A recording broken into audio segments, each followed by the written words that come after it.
Oke guys, welcome back to Daily Charting with Toshi, di mana kita akan daily chart your favorite cryptocurrencies. Dan sekarang kita masuk ke DCWT sesi kedua, di mana di sesi kedua ini fokus kita akan lebih ke pembahasan komen dan juga charting altcoins ya.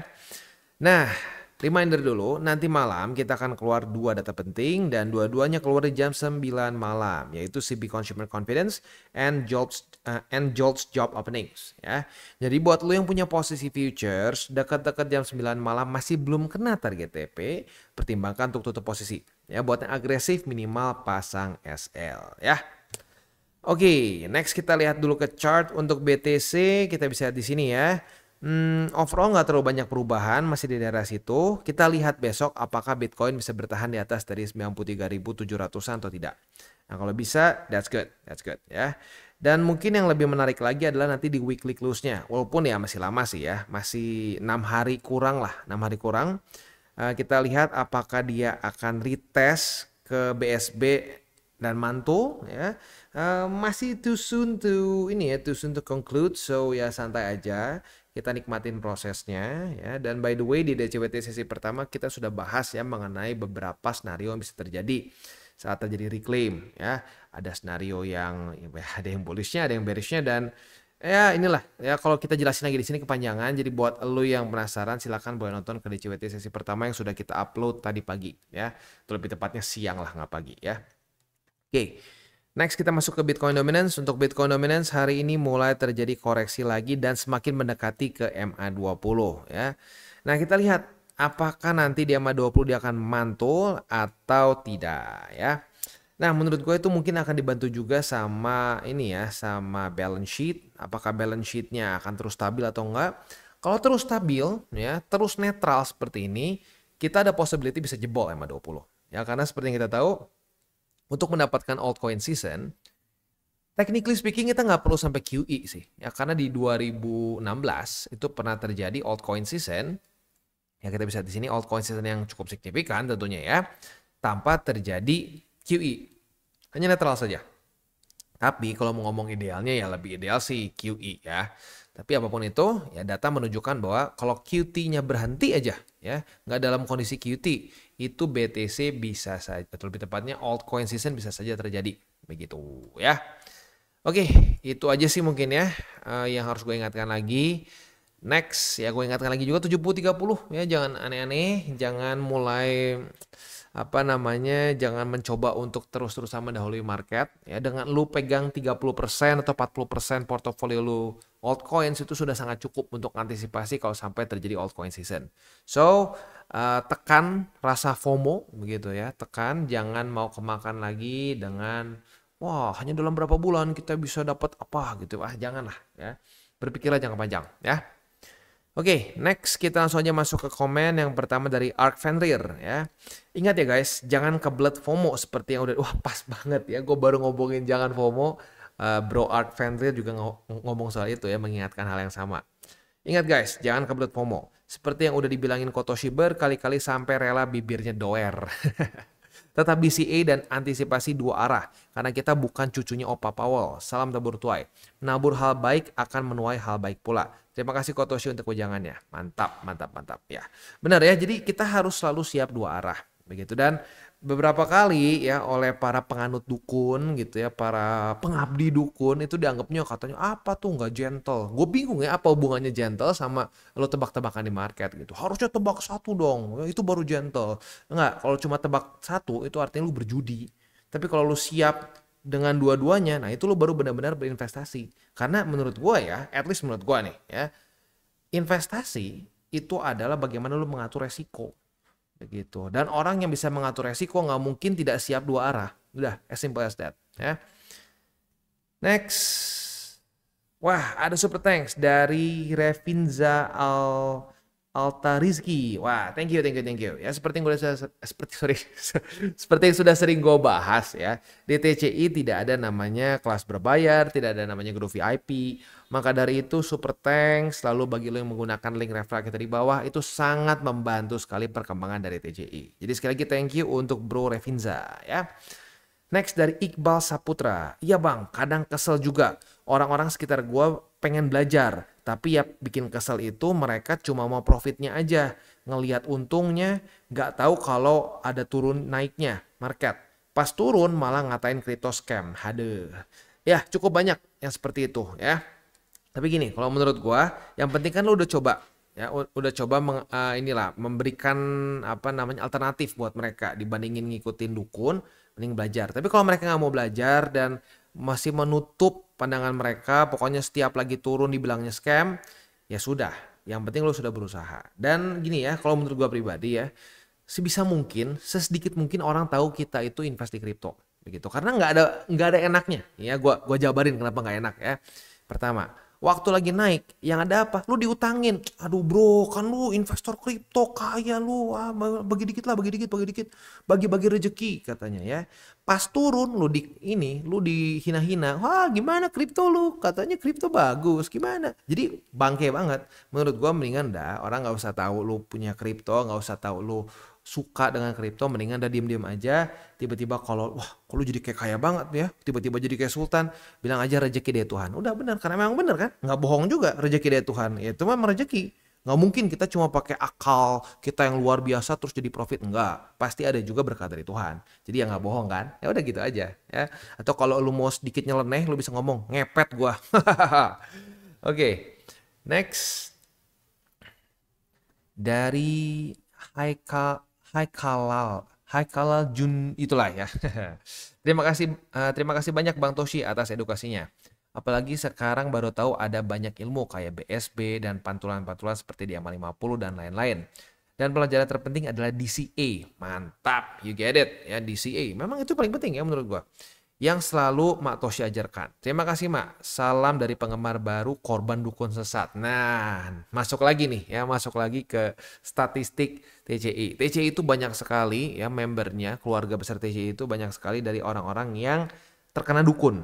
Nggak usah jauh-jauh, gue aja kena dukun dulu di cycle awal gitu ya. Maupun dulu disebutnya bukan dukun, dibilangnya master, sifu, katanya sifu palelu gitu ya, dipikir-pikir lagi. Tapi ya nggak apa ya. Yang penting apa ya, kita kumpul bersama nih ya para para alumni dukun ya. Kita yang penting mau belajar dari kesalahan kita. Karena jelas kan ya, konyolnya dukun, mereka cuma cuap-cuap doang, udah nggak kejadian tinggal diem gitu ya. Next dari Jordi Haikal. Bang Toshi mau minta saran. Saya di CBTC dari bulan Desember sampai sekarang karena awalnya kurang pengetahuan. Saya DCE dengan modal 100 juta tapi dibagi 10. Wah, oke, berarti sekali nembak 10 juta ya. Sebenarnya dibilang salah banget sih enggak. Tapi apalagi dengan modal segede gini, kalau menurut gua akan dibagi lebih banyak lagi sebenarnya ya. Dibagi 10 peluru setelah ngikutin TCI setiap hari. Ternyata DC lebih efektif kalau banyak peluru untuk mengecilkan nilai rata-rata. Yes. Makanya gue bilang minimal 10 kan. Lebih banyak lebih bagus. Begitu. Karena memang yes ini seperti conclusion yang lo dapatkan. Lebih banyak peluru, lebih dapat rata-ratanya. Nah tapi gini, kadang-kadang ya cons-nya apa kalau kita bagi terlalu ekstrim. Misalkan, bang gue punya dana nih, gue bagi 100 peluru. Ya ujung-ujungnya lu mungkin waktu dia lagi dropnya kayak kesannya di sini nih. Lu waktu lagi drop bangetnya di sini nih. BTC kemarin. Nah, waktu lagi drop bangetnya ke sini lu nggak cukup besar peluru lu gitu dibandingkan dengan dengan modal lu. Begitu makanya gue bilang kita harus ketemu sweet spot lah begitu ya. Minimal 10 lebih bagus banyak tapi jangan sampai ekstrim gitu. Gue punya 1000 peluru. Waduh. Kalau gitu nanti nggak kerasa juga gitu ya. Menurut Bang Toshi, saya tarik semua BTC di kuartal 4 buat masuk cycle berikutnya. Apa TP setiap lagi plus buat peluru DCA berikutnya. Terima kasih, selamat bertuai. Sebenarnya gini ya, ini dalam posisi jujur nanggung juga. Lu tuh udah masuk dalam tahun-tahun akhir dari satu cycle begitu. Jadi kalau menurut gua sih TP-nya jangan sekarang juga gitu, karena gini, kalau lu TP setiap plus ujung-ujungnya lu compromise lagi ke satu mindset yang salah juga. Ada beberapa orang ya yang udah bener awalnya, wah profit, pas udah naik sedikit karena ngelihat wah market cenderung dia masuk lagi choppy, market lagi sideways, jadi profit dikit dia TP semua. Taunya baru kerasa nih ya, baru ya atau lebih tepatnya baru ngerasain ya. Ternyata market nggak selalu choppy. Market bisa aja lagi gila, lagi ngepam, begitu lagi hype-nya besar, liquidity-nya cukup gitu. Nah, pas kayak begini, nah itu sering kali mengundang FOMO. Jadi hati-hati karena gue juga pernah kejadian seperti itu. Dulu gue mikir, wah udah gue setiap profit sedikit gue jadi kayak gue ngerasanya kayak mainnya jangka pendek gitu ya. Nah, waktunya sekali dapat ngepam gila, FOMO langsung begitu ya. Jadi kalau buat gua, kalau dari gua lebih baik ini biarin aja, udah kejadian kan, lu udah DCA juga, which is sebenarnya nggak terlalu parah-parah juga lah ya. Lu kan dapat 10 peluru, harusnya udah ya dapat lah harga gitu, harga waktu turun sedikit ya. Nah tapi ya sekarang setiap kali ada ruang dingin selanjutnya dari penghasilan lu, dari gaji lu dan lain-lain, ya DCA lagi aja dengan itu, begitu ya. Next dari Yohanes Santosa. Kotoshi, makasih banget sekarang udah mulai pakai bahasa yang mudah dimengerti. Soalnya tidak semua newbie paham dengan istilah-istilah trading, termasuk saya. Selalu dengerin tiap hari wejangan dari channel ini. Thanks TCI and team. Nah, salah satu caranya menurut gua kalau sampai lo ada jargon yang mungkin lu nggak terlalu ngerti, coba cari di AI, begitu ya. Lo coba cari misalkan apa ya contoh, misalkan MA gitu ya. Waduh, MA apa ya? Lu coba cari di misalkan ChatGPT MA trading. What does it mean gitu. Nah, itu biasanya dia akan keluar begitu dan menurut gue cukup reliable begitu ya. Next dari Nur Cahya Lestianto. Kok mau tanya, untuk keluar market altcoin contoh meme coin, Bollinger Band, weekly apa juga berlaku di altcoin kok untuk keluar market? Yes, berlaku. Kita ambil contoh tuh PP ya. PP gue inget karena gue dulu dimakiin karena nyuruh TP ya. Bangke katanya ya, nggak percaya sama proyeknya. Bukan nggak percaya, keluar SOP TP ya TP begitu. Jadi misalkan di sini ya, kita kasih lihat aja langsung Bollinger Band nih. Kita dapat di cycle ini ya, dapat 4 kali TP. Yang pertama di sini, yang kedua di sini, ketiga sini, dan makin ke atas makin gede. Jadi kayak TP-nya tuh martingale begitu. Supaya apa? Supaya harga rata-rata TP kita meningkat dengan lebih cepat begitu ya. Nah, buat yang ngikutin TP bersama ya mungkin sekarang udah senyum-senyum, mungkin udah kantongnya udah lumayan penuh. Tapi buat yang ngikutin TP, kalau yang enggak ya nggak tahu juga ya. Jadi Bollinger Band bisa diberlakukan juga untuk di altcoins, meme coins apapun juga, begitu ya. Next sebentar, balikin dulu ke BSB. Oke. Next dari Noira MF. Kotoshi, terima kasih banyak. Saya baru mulai masuk ke market sekitar Februari 2025. Ketika channel ini, salah baca. Ketemu channel ini rasanya benar-benar anugerah. Awalnya sempat rugi besar karena sempat ikut-ikutan dukun di Instagram. Beli ETH dan XRP sampai portofolio minus sekitar 40%. Tapi setelah ketemu channel ini, saya mulai belajar di BTC. Dan sekarang komposisi portofolio sudah lebih sehat. 55, sorry. BTC 55%, altcoins 45%. Ini sorry, kurang, nggak tahu kenapa ide gue kayak hari ini sedikit susah dikontrol ya. Sedikit sharing sebagai pemula. Awalnya saya juga skeptis sama DCA. Mikirnya kenapa nggak nunggu bottom aja. Tapi setelah dijalanin ternyata nyaman banget. Yes, gitu. Sama gue juga dulu sama nggak apa. Udah hajar aja langsung ya. Nah permasalahannya pas nunggu bottom. Ya banyak kan dukun yang bilang ini nih last bottom. Ya taunya turun lagi. Bottom. Bikin bottom ujung-ujungnya ya. Tapi setelah sudah dicoba cara DCA ini. Banyak, bukan cuma lu aja, banyak sekali orang yang merasa nyaman, tenang, ya. Ada yang tadinya nggak bisa tidur gitu ya, gara-gara mulai pakai cara DCA, jadi santai trading ya. Puji Tuhan, sekarang portofolio sudah hijau walaupun ETH dan XRP masih nyangkut sekitar 3%-an ya, minus 3%-an, which is oke lah ya. Saya mau tanya kok, saya masih ada peluru, cash lumayan. Lebih baik lanjut DCA BTC walau harga naik atau tahan dulu. Untuk ETH dan XRP yang masih nyangkut, idealnya take profit kapan ya kok?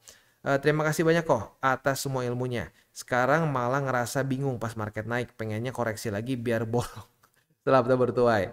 Ya ini juga normal ya. Apalagi gini biasanya dicampur dengan rasa aduh kemarin coba lebih banyak. Itu coba dikecilin aja volume dari otak lu ngomong kayak gitu. Karena percaya atau enggak sekarang di otak lu juga masih sering kali berpikir seperti itu. Tapi kita harus sadar itu sebenarnya part of our FOMO.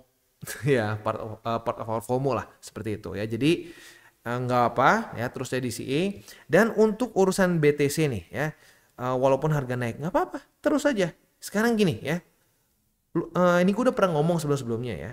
Harga rata-rata di awal ya gue masuk di 2022 itu BTC gue tuh basically di belasan ribu ya. Mungkin kan setelah ya berapa kali DCA kan gue nggak langsung semua dihajar waktu minus 30 ya. Minus 30% dari MA200. Ada beberapa lagi posisi di atas. Waktu kita dapat bottom di bawah banget 15.000, itu harga rata-rata BTC gue tuh belasan ribu mendekati 20 ya. Ya tapi sekarang karena terus gue average up, ya ini kan market naik terus nih ya. Market naik terus ya. Terus naik gue DCA terus DCA ya. Nah, dalam perjalanan naik itu harga rata-rata gue juga naik. Begitu. Basically harga rata-rata gue tuh sekarang 30.000 something terakhir gue cek ya. 30.000 something mendekati 40.000. Ya tapi nggak masalah. Gitu. Nah itu namanya kita berjalan bersama market. Kita jadi ini, kalau di DCWT sesi pertama gue bahas, kita seperti air gitu. Kayak Bruce Lee bilang kan, be water my friend. Begitu ya. Saat dia naik ya udah kita ikutin DCA naik. Begitu ya. Nah untuk ETH XRP ya lagi-lagi TP-nya kalau SOP gua itu di Bollinger Band. Saat weekly close di atas dari Bollinger Band. Begitu ya. Udah gitu aja sih kurang lebih ya. Mantap, ayo terus kita konsisten begitu dan lagi-lagi ya. Ini keluarga TCI yang sama-sama lagi kena dukun. Ya itu nggak apa, bagus. Memang rata-rata gitu kok. Rata-rata di TCI ini adalah mantan-mantan korban dukun. Yang penting sekarang mau berubah jadi lebih baik lagi gitu. Mantap ya. Next dari Faktur Rohman. Faktur Rohman, oke. Lucu juga namanya Faktur Rohman ya. Makin jelas kok, makin paham setelah 1 bulan nonton. Awalnya banyak bingung bahasa-bahasanya. Makasih banyak kok. Nah, ya. Salah satu caranya, ya, salah satu cara untuk lu bisa mengerti, ya, dengan cara terus ditonton. Lama-lama lu ngerti konteksnya. Begitu, karena jujur, kalau mau ditanya, Bang, lu bisa Inggris banyaknya dari mana? Dari sekolah atau lu nonton? Dari nonton. Kebetulan gua, ya bahkan bukan cuma dari gua ya, ortu gua, bahkan kakek gua itu sangat suka nonton dari dulu ya. Ya maka dari itu ya kita kebiasaan kita tuh sering sekali nonton bioskop gitu sekeluarga gitu ya. Nah maka dari itu gua dari kecil terus sering nonton. Nah jadi akhirnya kita bisa kebayang sendiri, kita bisa ngerti konteks dari satu kata lewat kita nonton. Nah sama dengan lu melihat terus video ya lu memang ngerti. Oh kayaknya konteksnya gini deh. Begitu ya. Mantap, mantap, mantap. Ini dia makanya gunanya repetisi. Makanya gue beberapa hal yang sangat penting gue ulang berkali-kali supaya masuk dan supaya semua ngerti gitu ya. Next dari MaxBit. Mak Toshi mau tanya dong, baiknya ketika Q4 kita langsung take profit lalu pas bear market masuk lagi di bottom atau hold aja melewati bear market ya? Atau apakah take profit sebagian aja untuk ditembak lagi pas bear market? Makasih Mak Toshi, salam tabur tuai. Nah ini tergantung lu apa? Lu position trader seperti gua atau lo long term investor. Long term investor ya kadang-kadang nggak usah pakai TP-TP-an, mereka TP saat udah kena target tertentu begitu ya. Jadi benar-benar long term lo mungkin berpikir buat ini buat dana pensiun gua akan terus kayak nabung di BTC. Jadi BTC itu seperti kayak akun bank lu lah gitu, tapi lu masukinnya pelan-pelan gitu ya. Nah itu untuk yang long term dan itu nggak ada salah sama sekali menurut gua gitu bagus. Tapi please kalau pengen punya mindset seperti itu, jangan di odds, di BTC saja, begitu ya. Nah, kalau lu udah mulai berpikir Q4 mau TP semua atau enggak, nah itu udah masuknya ke ranah ya position trader seperti gua. Nah, kalau gua pribadi, gua akan TP dengan jumlah yang besar.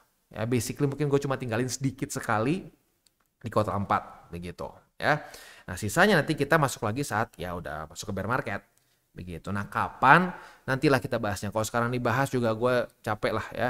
Bibir doer yang dengar cuma 1-2 nanti udahnya nanya lagi hal yang sama waktu udah masuk bear. Ntar aja deh ya. Jadi gue pelajari satu hal di awal-awal gue nge-YouTube. Jadi kita ngomong saat sudah relevan aja. Nanti kalau sudah relevan baru ngomong. Kalau nggak lu ngulang-ngulang begitu ya. Soalnya gini, kalau ngulangnya urusan begini panjang begitu ya. Ini nggak cuma sekedar jargon, tapi panjang penjelasan. Jadi ntar aja deh, kalau udah lebih relevan, gue bahas bear marketnya tuh kapan statistically bagus untuk kita akumulasi. Ya. Next, Dr. Kevin Lomenta. Ya. Bro Toshi, boleh nggak kalau saya gabungin strategi DCA spot dengan DCA murni? Kadang kalau nunggu spot garis biru, suka nggak kena dan jadi ketinggalan harga murahnya. Thanks bro. Kalau menurut gue lebih baik jangan begitu karena kenapa? Karena lu akan pelurunya cepat habis kalau seperti itu ya dan nanti takutnya lu bingung sendiri ya. Ini DCA kalau misalkan spot ya, DCA spot lu bagi misalkan jadi 20 peluru sejuta gitu. Berarti sekali nembak berarti berapa tuh? Scan nembak 50.000 misalkan ya. Nah itu untuk yang misalkan diisi spot dengan TA. Terus murni mau gimana? Mau sama? Mau beda? Nah nanti lu pusing sendiri. Gitu. Dan sekali lagi takutnya pelurunya habis. Begitu. Ya jadi lebih baik pilih salah satu. Begitu ya. Next dari Gasdon. Izin nanya dong Mak. Mudah-mudahan dicentang sama Sato ya. Kalau gue yang bahas, gue yang baca, Sato yang biasa milih ya. Kasus spot contoh gue punya uang 100 juta deh biar gampang hitungnya. 50 ditaruh di Bitcoin, 50 taruh di alts. Nah ini masih kebanyakan altsnya ya. Seperti Solana, SUI, XRP, dan lain-lain yang market capnya gede. Terus ketika market ngalamin pump, apakah akan sama jumlah profitnya yang gue dapat nanti dari pembagian 50-50? Ya beda dong. Ya, that's the point, kita bagi ya antara BTC dan lain ya. Dan ya gini, banyak orang berpikir oh cuma altsnya doang nih yang bakal lebih profit ya karena bias dari 2021 begitu kan. Faktanya enggak. Kalau lu 50-50 ya, kita ini ngelihat dari contoh lu ya. Anggap kita 50-50 dari dari awal cycle 2022 itu BTC lu akan lebih profit dibandingkan alts. Kenapa? Karena ya kita masih low liquidity, kita nggak dalam masa-masa QE dan kita masuknya lebih tepatnya ke masa QT. Nah di masa QT ya, atau kita seringkali bisa sebut sebagai QT bull market, di situ BTC akan outperform begitu ya. Jadi gitu.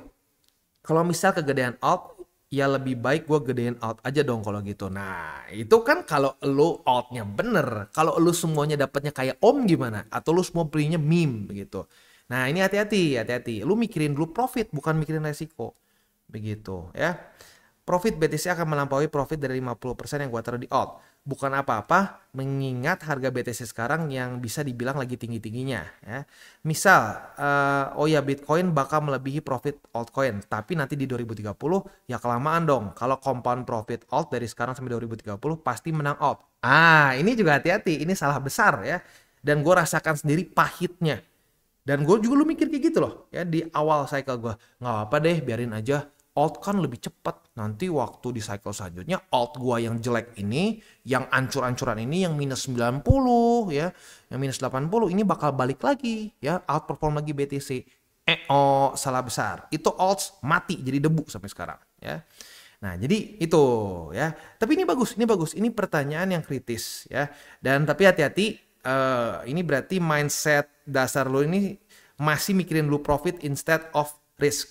Begitu ya, karena lu mikirnya kalau gitu alts aja dong karena alts performanya cenderungnya bagus. Iya, alts in general, tapi permasalahannya alts itu yang perform dari cycle ke cycle berbeda-beda begitu. Kayak kita ambil contoh deh, dulu Polkadot itu salah satu yang rally-nya gila di cycle kemarin. Di cycle ini luar biasa busuk ya, busuknya nggak main-main gitu ya. Lalu kita contoh lagi yang paling ekstrim. Jujur masih mending lah Polkadot dibanding ini. Yang lebih parah lagi, di masanya itu banyak orang yang kaya gara-gara Decentraland, gara-gara satu lagi itu apa sih, Sandbox ya. Itu adalah token token Metaverse. Ya ampun, gue sampai lupa namanya, Metaverse. Di masanya sangat nge-hype dan banyak yang kaya gara-gara itu. Di cycle ini hancur total begitu. Jadi hati-hati ya. Di 2030 benar mungkin ada saatnya waktu lagi altcoin season, BTC akan dihajar babak belur sama alts. Tapi bukan alts yang sama yang di cycle ini. Begitu, karena yang di cycle ini kemungkinan besar akan udah banyaknya akan hancur aja mati. Begitu. Jadi gini deh, lu bayanginnya kayak gini. Bayanginnya kripto itu dari cycle ke cycle kerasanya kayak .com bubble. Itu banyak sekali yang mati gitu. Tapi nanti cycle baru akan ada lagi banyak project-project baru yang mungkin punya potensi bener bisa nge-outperform BTC di satu cycle itu. Tapi hanya di cycle itu aja. Cycle selanjutnya memble, hancur berantakan. Begitu ya. Oke, bagus ya, pertanyaannya bagus overall. Tapi hati-hati, please ubah mindsetnya secepat mungkin. Pikirinnya resiko dulu instead of profit. Begitu ya. Jadi karena altcoins itu akan selalu membawa resiko lebih besar. Signifikan lebih besar dibandingkan dengan BTC. Begitu ya. Visualisasi paling gampangnya lo coba cari ke The Wayback Machine, ya itu kayak satu website yang bisa ngeliatin website sebelumnya di tahun berapa. Lo coba cek di CMC ya, 2012, 2016 sama sekarang. Top 10 CMC itu sangat berbeda dari cycle ke cycle. Banyak sekali koin-koin, token-token yang lu bahkan ini apaan? Nah itu menurut gua salah satu cara paling gampang secara visual untuk menunjukkan bahwa altcoins die all the time. Begitu ya. Next dari Lisa Naulis itulah ya. Sorry, ini kalau digabungin gini gue kadang-kadang bacanya suka pusing ya. Bang, kalau untuk long term misalnya Q4 BTC all time high lagi, lebih baik saya TP dulu sebagian atau nanti setelahnya beli lagi saat sudah masuk bear market. Kemungkinan besar akan bearish kah Bang tahun depan? Nah, jadi baik lagi ini mungkin mirip-mirip seperti yang di bawah tadi ya. Lu harus tentuin dulu, lu long termnya tuh, soalnya gini kalau udah mikirin kayak Q4 nanti akan all time dan lain-lain, itu udah bukan dalam kategori long term tuh sebenarnya. Lu udah mikirnya lebih ke position trader karena lu mikirnya per cycle begitu ya. Nah, kalau lu benar-benar long term ya nggak masalah, terus aja DCA sampai lu ke satu titik di mana lu ngerasa udah cukup nih. Lu ada misalkan lu ada target tertentu. Gua mau nikah gitu, gua perlu buat duit nikahan. Ya udah lu cicil BTC sampai dapat tuh target nikah. Begitu. Atau ini buat gua pensiun. Jadi gua dalam berapa puluh tahun ke depan ini gua akan terus konsisten nabung di BTC. Nah, itu untuk long term. Tapi kalau udah mulai berpikirnya, wah, nanti cycle selanjutnya gini gimana ya? Ini bear market gimana ya? Nah, itu udah masuk ke kategorinya at least ke position trader begitu, ya. Nah, tentuin dulu yang mana. Kalau lu position trader, ya lebih baik TP. Begitu, karena historically speaking it's very strong untuk dia masuk ke dalam bear market begitu ya. Oke. Next, terakhir nih dari Mugen ya. Terima kasih Bang, terjawab sudah pertanyaan saya melalui video ini masalah DCA. Sudah jelas bisa DCA tipe per seminggu sekali atau 2 minggu sekali. Atau seperti Kotoshi kasih tahu DCA pakai TA, buy limit yang selalu dikasih tahu di video. Pertanyaannya apa bisa gabungin keduanya? Semisal 2 minggu sekali tapi nah ini sama kayak di bawah tadi ya. Jangan digabungin. Karena kalau digabungin takutnya peluru cepat habis dan nanti pusing sendiri. Aduh, tar. Ini gua DCA yang ininya jadi gimana ya? Aduh, soalnya peluru gua udah mau habis. Nah, kalau udah kayak gitu, nah jadi pusing ya. Jadi lebih baik pilih yang mana ya. Beres, selanjutnya kita masuk ke buy limit. Sebelum kita masuk ke buy limit, seperti biasa gue akan disclaimer dulu bahwa semua konten dari TCI bukanlah financial advice. Ini semua bentuknya adalah edukasi. Lalu bagaimana cara untuk mendukung TCI? Ada banyak caranya. Lo bisa like our video, bisa share our video, itu juga bisa menggunakan link referral kita di bawah. Dan sekarang kita akan dengar dulu. Nyaris lupa ya. Hari ini sponsor kita adalah Wallbe ya. Nah, Wallbe ini adalah suatu platform untuk kita trade futures ya. Kita bisa trade secara manual atau mungkin yang unik mengenai Wallbe ini kita bisa trade menggunakan AI agents ya. Nah, AI agents ini ada berbagai macam jenis. Ada yang dari konservatif ya di sini ya. Konservatif hanya di BTC saja, which is ini paling low secara ini ya, berarti secara volatility-nya low, lalu juga resikonya kecil ya. Ada juga yang lo bisa lebih fokusnya ke altcoins, ada yang bisa berbagai macam koin-koin yang sedang meroket dan banyak lagi ya. Dan ya ini yang unik dari sini adalah mereka sekarang ada rebate voucher ya. Nah, rebate voucher ini biasanya hanya 100 USDT saja ya. Nah, tapi bagi lo yang menggunakan link referral kita di bawah atau menggunakan kode referral Toshi Crypto ya, Toshi Crypto. Nah, akan jadi upgrade dari 100 USDT menjadi 250. Ya, ini bentuknya rebate voucher ya, bukan lu bisa WD. Kalau bisa WD ya ini bangkrut gitu ya, nggak gitu juga ya. Jadi sekali lagi, buat lu yang pengen coba Wallbe silahkan bisa coba ya, dan bisa juga coba AI-nya. Kedepannya mereka kan ada berbagai macam juga AI tools yang kita bisa pakai. Tapi for now masih AI body-nya aja sih ya. Oke. Sekarang kita akan balik lagi ke chartnya. Oke, dan sekarang kita masuk ke BNB. Untuk BNB posisi short kita kemarin nyaris kena target TP di MA50, tapi faktanya enggak ya. Masih bisa dipertahankan posisi shortnya karena tidak terjadi reclaim dari struktur 607,632. Nah, tinggal kita pasang aja target TP-nya, please diupdate karena ada perubahan. MA50 sekarang ada di angka 599,14 ya. Tapi ingat juga buat yang konservatif udah dekat-dekat di jam 9 malam belum kena target TP, pertimbangkan tutup posisi ya. Oke, itu untuk posisi futuresnya. Untuk posisi spotnya ada di MA50 yang sekarang cukup dekat dengan struktur 597, jadi kita hitung sebagai confluence saja. MA20 juga cukup dekat. Jadi itu untuk yang pertama, yang kedua di angka 591,47 dan yang ketiga di 568,716. Next kita masuk ke SUI. Dan untuk SUI sudah dapat posisi long. Dan posisi longnya buat yang konservatif at least ya. Yang konservatif sudah kena target TP di sini ya. Dan profitnya berapa? Coba kita cek. Not bad singkat gua. Profitnya itu sebesar 3,15% ya. Nah buat yang agresif target TP-nya ada di angka 4,0331. Tapi please gue ingatkan lagi, hari ini ada 2 data penting bintang 3. Kalau menurut gue ya, ini kan udah lumayan juga profitnya. Kalau sampai dekat-dekat jam 9 masih belum kena target TP, pertimbangkan udah deh tutup aja, lumayan 3% ya.